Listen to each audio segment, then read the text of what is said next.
Welcome back to Cars Billiton Podcast, Proud2Farm. I'm here today with Jimmy Goldie and Alan King. I'm absolutely buzzing because it is boiling outside. We've got Jimmy, our Chief Technical Officer, who basically does all things dairy, looks after the innovation and all the technical stuff. We had Jimmy on last week. And Alan King, the legend from Scotland.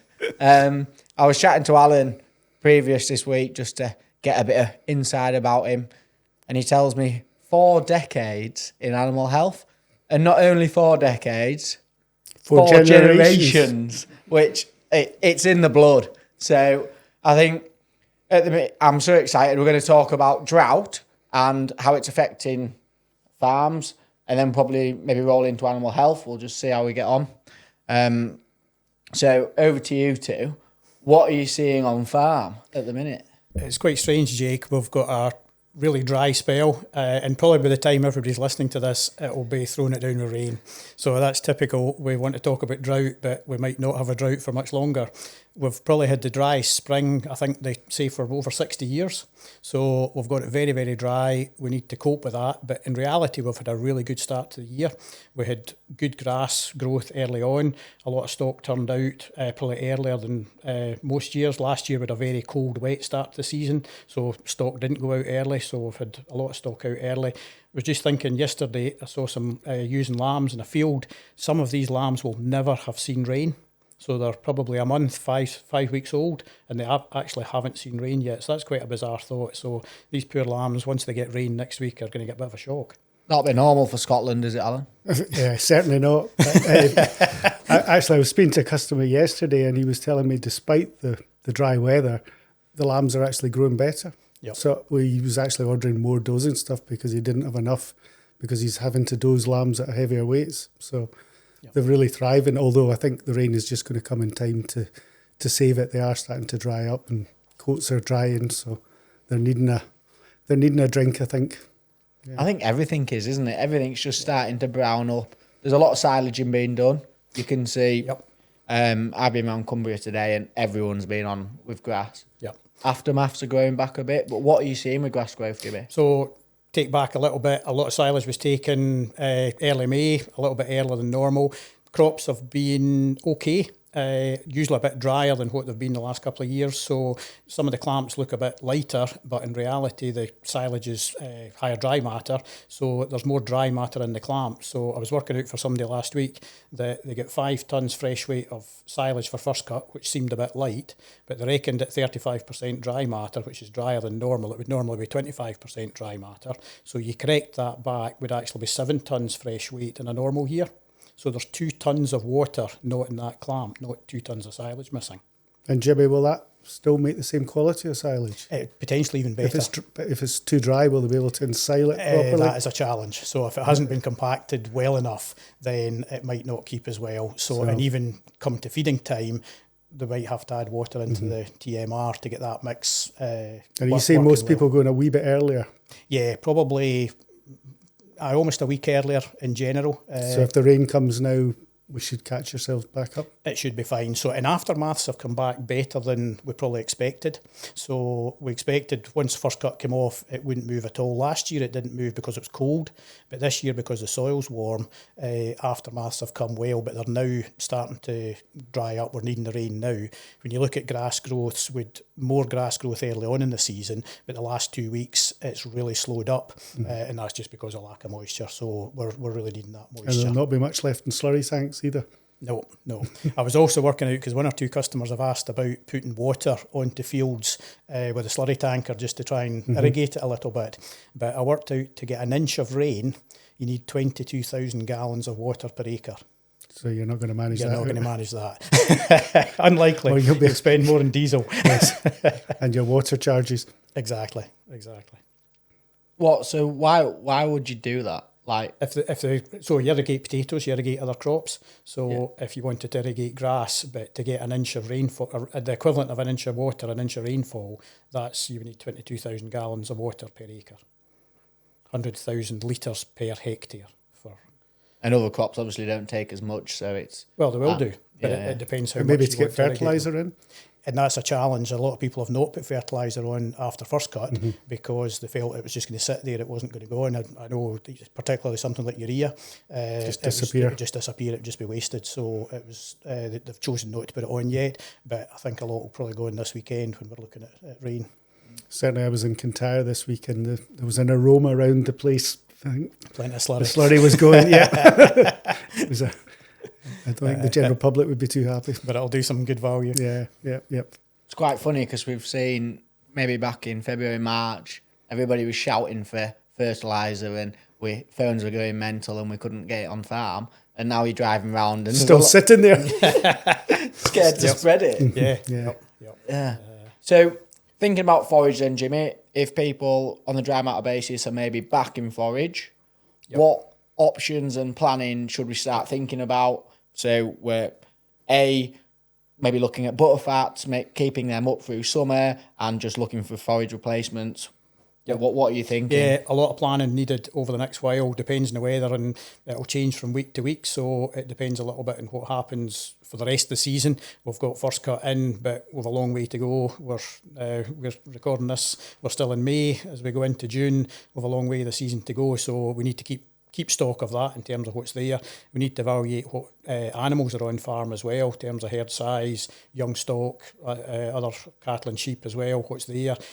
Alan was saying about lambs growing well. Does it mean that lambs might go earlier? So therefore, that might not be as big a pressure later on. There could be a bit of creep feeding going into lambs to absolutely just keep them moving on if they think the weights are on them. Yeah, and the value of lambs as well. It's well worthwhile doing that, is just get a bit of creep feed into them. They might actually go, so that requirement for winter forage will be different on every farm. So we need to look at that first as what the requirement is, then calculate up what we've got so far, what we expect to get over the next 2-3 months, and then start to do a bit of a forage budget and a feed plan over the whole farm, and then see whether we need to fill some gaps, whether we need some alternative feeds.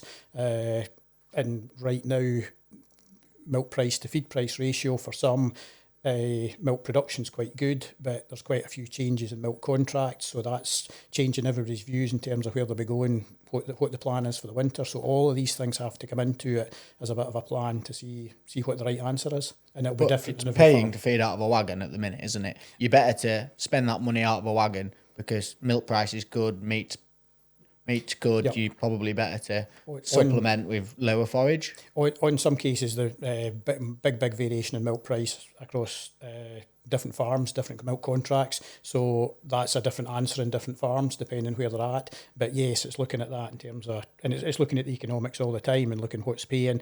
The same as Alan says about creep feeding for lambs. The last year and a half, it's been very worthwhile putting that creep feed in. They're getting a really good return, good growth, getting lambs away. So yeah. And Scotland, is it burning up much? What's going on? We've actually still got cows inside.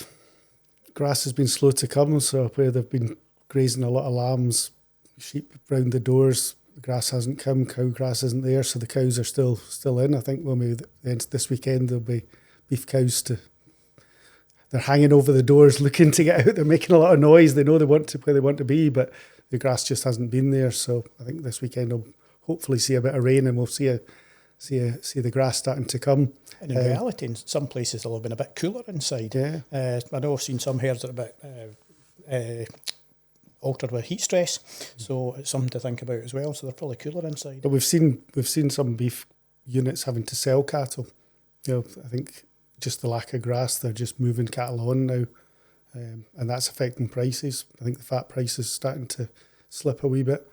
And they're talking about that over the next couple of weeks coming back. If there's not enough grass, people will look to be moving stuff on. And we've seen also ewes and lambs getting sold, lambs at foot. There's quite a good market for that. So there's good money in them. People are looking at their grass again and just trying to manage how much they've got.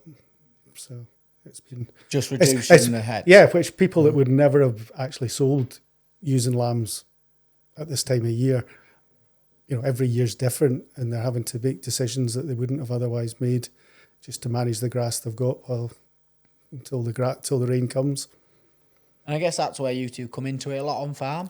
Like you can't just do what you did last year. because Absolutely climate not. change, everything else is so different. You look at the prices, they're all over the place of everything now. You've got Donald Trump doing what he's doing, stuff, you just don't know what's coming around the corner. So how are you two helping on farm plan for success? I think we're very much advisors now.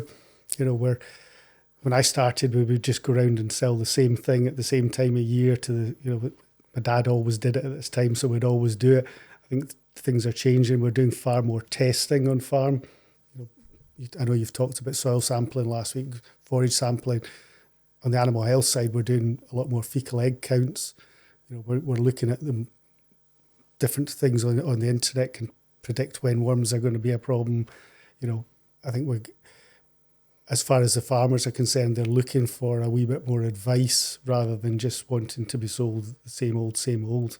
I think as far as cars are concerned, the good thing is that we've got people that we can turn to.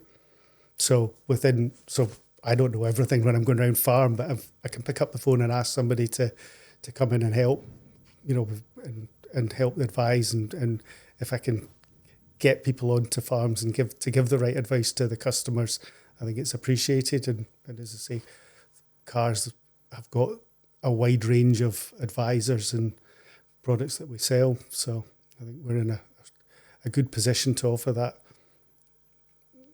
And I think it's just been a bit more precise with all these things as well, so that we're doing the right thing at the right time, and just making sure we're getting the best value, and questioning a lot of these things as well. Do we need to do this? What's the best way to do that? What's the best thing for that farm?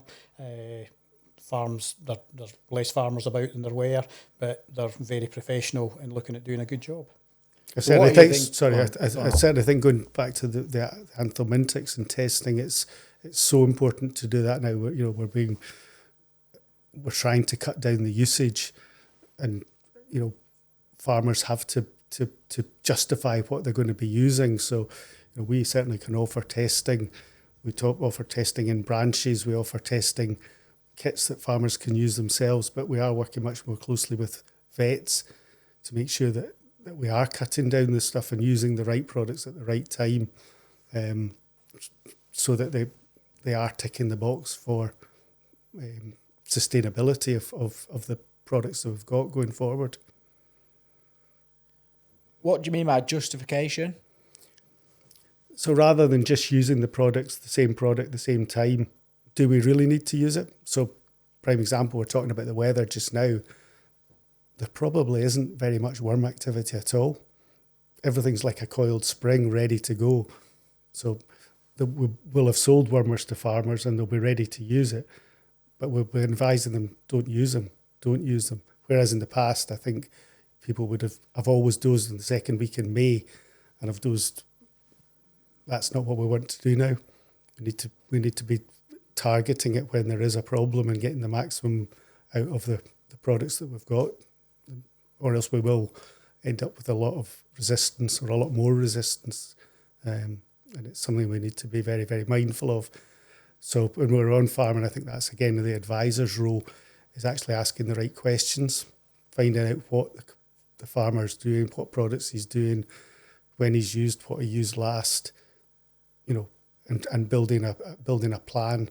And that's often done with the vets as well. So making a health plan that the farmer can follow through. Not necessarily tablets of stone. The weather plays a big part in how that looks. But at least it gives them a plan to follow, and we could, and again, when we come back in, we could reassess those plans. How did it work? Was there problems? We can start tweaking them. And again, the weather, we didn't do that at this time. Right, we'll need to move that to there, or we don't need to do it at all. Actually, this year, we've missed it completely. We haven't had to do the first dose. We did one dose less for the sheep, but then again, brings in other problems, the flies. You know, that's a big issue just now. Fly strikes starting to be a problem. Dampness and dirty. I was going to swear, but I better not. and dirty tails. I was going to say dirty ass.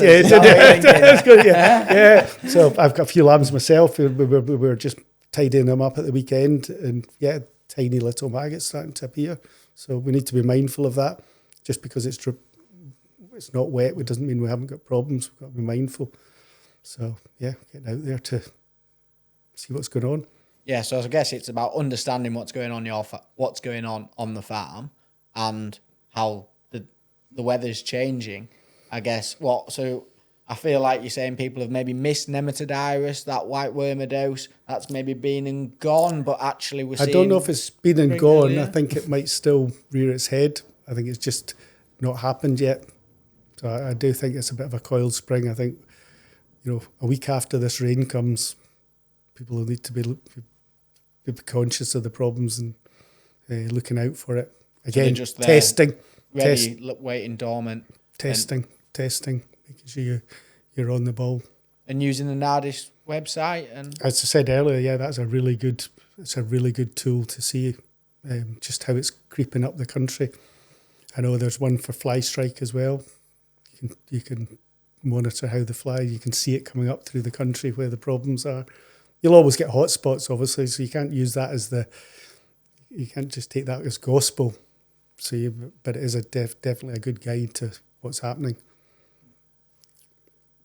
So if you're thinking sheep-wise, Alan, you're going, the biggest threat at the minute is worms and flies. Yeah. What questions are you asking, and what do we need to be thinking about for planning to get these lambs keeping thriving? One of the first questions is, what are they wanting to do with the lambs? How long are they wanting to keep them for? Because obviously there's issues with withdrawal periods. So you're not wanting to treat lambs with something if you think you're going to get them away in the next few weeks. What's the point? So make sort of targeting the right products to what the customer actually, what market they're actually aiming for. I think that's very important. Also, again, talking about the issues that they've maybe got on their farm, because some things are quite specific, in certain parts of the farm where they're going to send their lambs to. If it's under trees and things, flies might be more of a problem. This year we've had quite a lot of issues in the north with ticks, but they've been moving sheep, lambs, cattle, calves out onto moorland to try and find a bit of grass for them. A lot of ticks out there, and so therefore they've tick-borne diseases, issues with that. So yeah, it's asking the right questions. What are they going to do with the stock? Where are they going to put the stock? How long are they going to keep the stock? And then working out what the best products they're going to use. And I guess you've seen that really change over the 4 decades you've been doing it. Yeah, I think when we look back at some of the advice that we used to give, it was poor. Or we had the products and we were told how to sell them. But looking back now, we've certainly changed. And I know of looking back at some of what my predecessors sold. I mean, we used to sell arsenic as a product, and we used to sell whale oil. What too?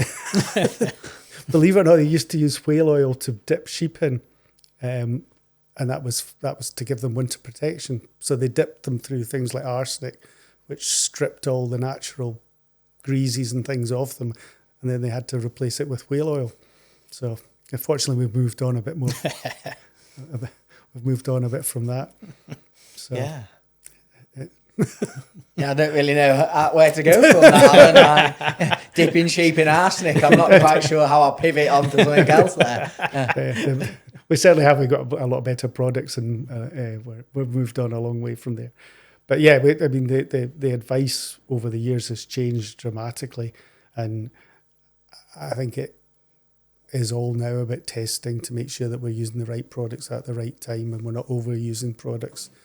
And I think that is all about getting onto farm and asking the right questions and being able to offer a more, I think we've talked about it before, Jimmy, about a holistic approach to things. It's not all about just my narrow, I used to sell animal health stuff and that was all I was focused on. Now we're looking at a much bigger picture when we go on farms and trying to ask more general questions about what's going on. I think soil, everything starts at the bottom. Soil, I've seen a huge change in we now sell an awful lot more vitamins and minerals. So where things were often scouring lambs or whatever, and we always said, oh, it must just be worms. It can often be a vitamin deficiency, or so we've moved into selling a lot more vitamins, dry coated lambs and things. A scoosh of vitamins can be as good as anything, and we stay away from wormers, stay away from those products until we actually really need them. But they have developed maybe over the last 20 years. It's become a huge part of our armoury, and bolusing as well. So maybe bolusing twice a year for sheep, cattle. It's made a big difference to animal health, or the health of animals. I think addressing some of those small deficiencies, the productivity is definitely, people see the benefit of it. So kind of genetics have changed a little bit of that as well in terms of that productivity, and it's trying to optimise that productivity just to get the most out of the land and most out of the animals. Mm-hmm.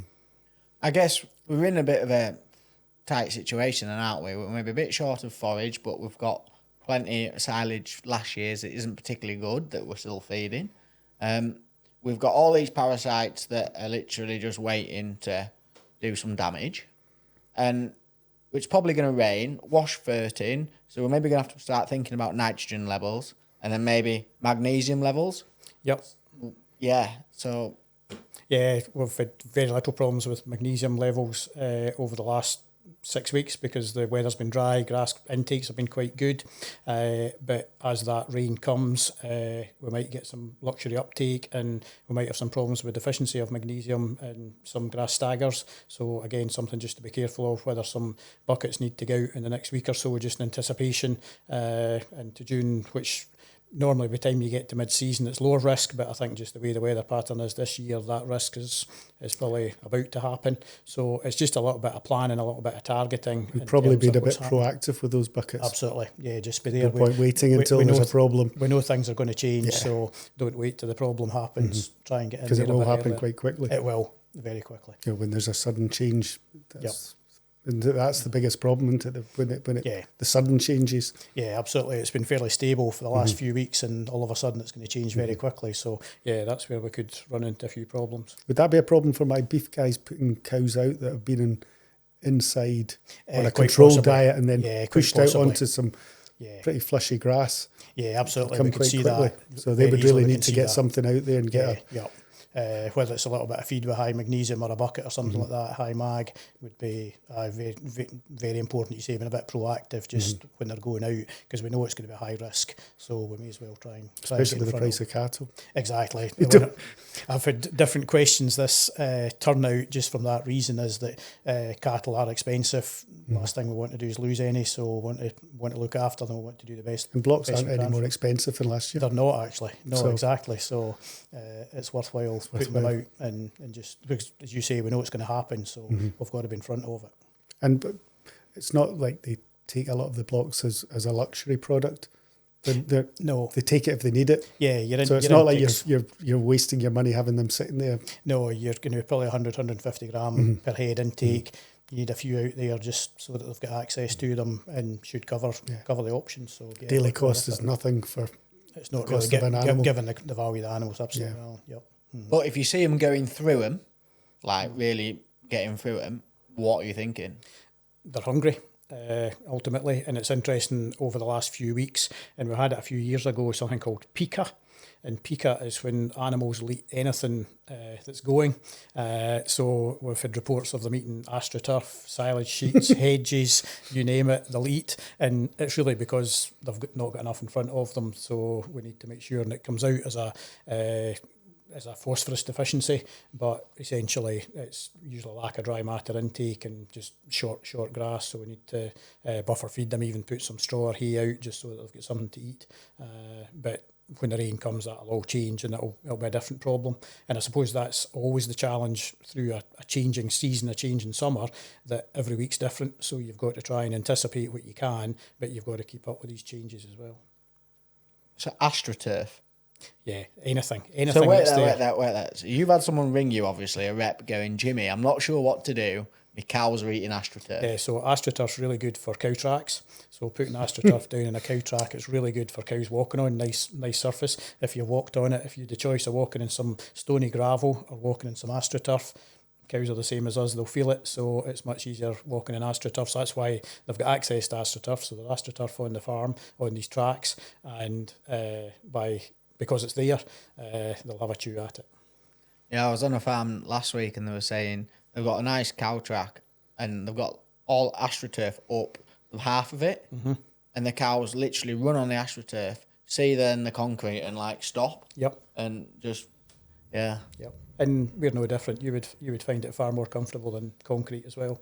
So yeah, and you can shift cattle so much more efficiently if you've got good tracks. I saw somebody actually watering the cow tracks just for bringing it in because the cows were starting to get a bit apprehensive coming in because it was just too hard and rutted when they were coming in, so they were wetting it. So it was easier to walk on. Soften it down a bit. I was going to say that's a bit of a luxury, isn't it? Nearly talking about hosepipe bans and we're watering cow tracks. Depends if you're next to a river. Pump your own. Yeah.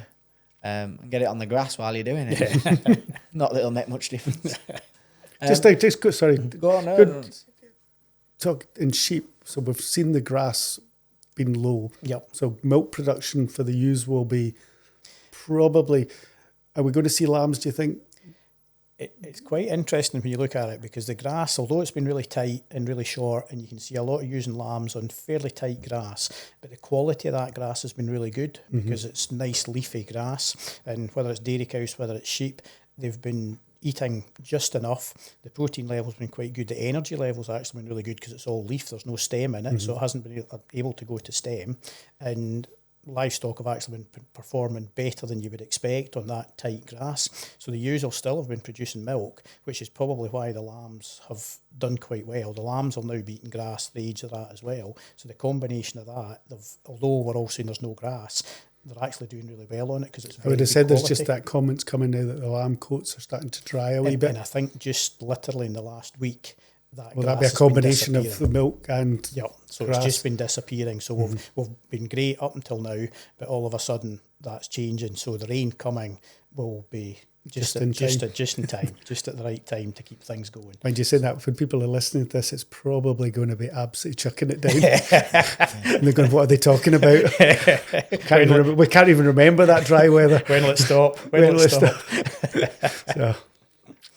So Alan, I just want to go back and say, so what are the biggest changes you've seen over the last 4 decades? I think introduction of pour-ons has made a massive change to labour requirements and even animal welfare, just helping them through when they're poorly at different times of the year, having to throw them through tanks for protection. And I think allowing us to treat wen and at the right time. So that's been a really big, it's been one of the biggest things, although with scab, we've seen us having to go back and use a bit more dipping again. But we've got much better improved facilities. Mobile dippers and things are so much better than the old facilities. And I think just again, harping back to it, but using the right products at the right time, I think the production genetics plays a big part in it, but the production from the animals that we've got is massively different, and just being able to use the right thing at the right time with the right advice, that's probably the biggest, apart from motorbikes as well. Quad bikes going around the farms it's probably seen a big change in how things are going, but no, I would say pour-ons for me on hill farms and farms up in the west coast has been the big boost. And if you could tell someone that's listening at home, beef and sheep farmer, one thing that you wish they would do, what would it be?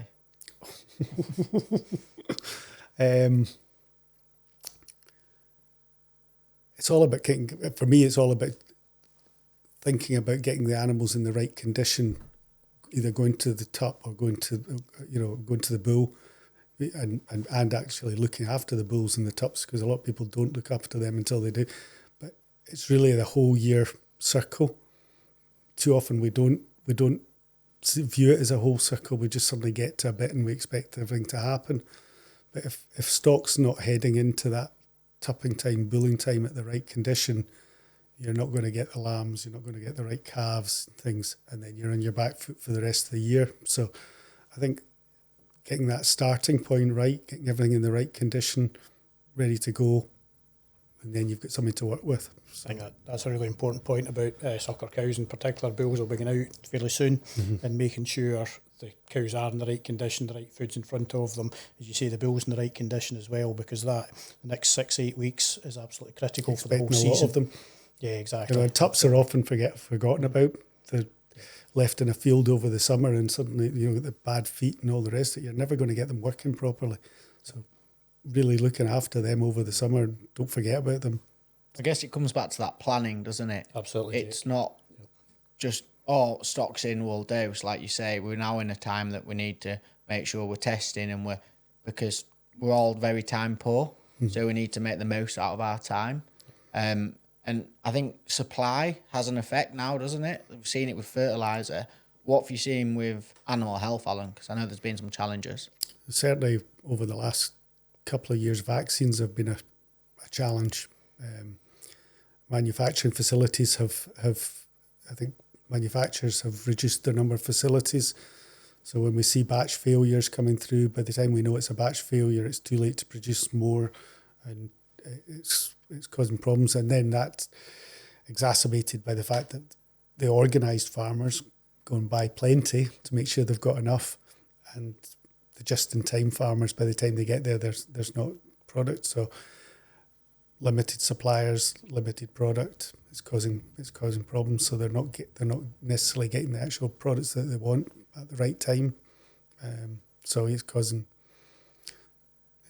an ongoing issue. And as I say, I think it's the fact that the organised farmers are more organised that just keeps making the problem worse and worse, I think. Yeah, you've got to get ahead to stay ahead, I guess. So hopefully when this goes out, we'll have had lots of rain and you'll think, what are we all talking about?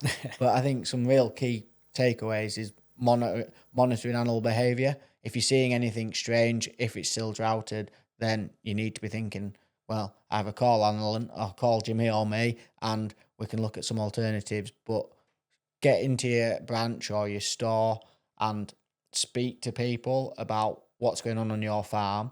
Look at it with a holistic approach. And as I say, hopefully we've got the rain. And if you need any tips on animal health, give Alan a call. Right, that was class. So thank you both. Alan, thanks for your animal health expertise. And Jimmy, once again, for your technical expertise and your maths, even though it confuses me. I learnt a lot today. I think you need to be monitoring animal behaviour and being proactive. It's about getting ahead to stay ahead. Thank you both for your time. That's Proud2Farm from Cars Billington. Don't forget to like and subscribe. We'll see you next month.